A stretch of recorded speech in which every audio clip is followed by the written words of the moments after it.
Hello everyone, welcome back to our channel, and today I want to talk about communication skills, especially with having a hearing disability, where communication is really important. So as a kid, I didn't want people to know I had hearing loss. I liked to hide it, but that was a great disadvantage to me because I would pretend that I would hear a whole conversation or what someone was saying to me, but then eventually they would ask me a very direct question or want an answer, and I wouldn't know how to answer them because I didn't hear the whole conversation, or I was missing a key point, so I didn't know how to answer them.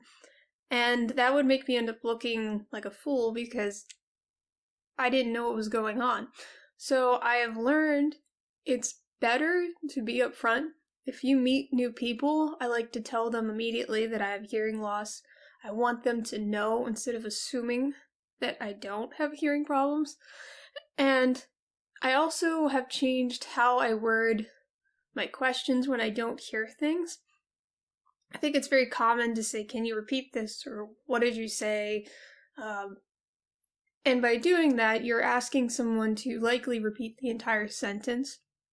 But more often than not, I would hear part of what they said, but I'd be missing maybe the end of the sentence because people's voices tend to trail off when they finish a sentence. The first part will be louder, or you'll miss like certain words because some words are harder to hear than others.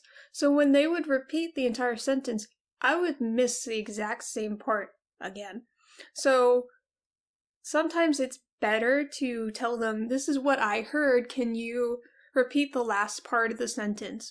Or tell them what you hear so they don't have to spend time repeating things you already know, and just they can fill you in on the gaps that you were missing. And I think this helps because people can get impatient even though they understand what you're going through.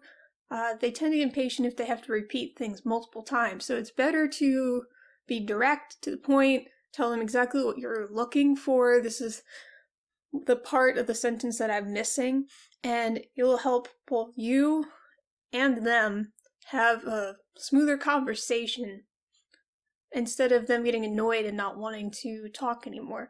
And I know people shouldn't be like that in general, but I understand.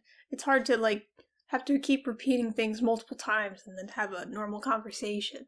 So I understand both perspectives, but I'm giving advice to people in my shoes on how to tackle those situations with the easiest way possible. So it's not as awkward and you're not afraid to have conversations because you're missing certain things. So I think you have to build up that confidence. Don't be ashamed to tell people of your disability and be direct on information you didn't hear so that you can understand what the conversation is about. So that was most of the video. I know it's kind of short, but I just wanted to talk about that, and thanks for watching.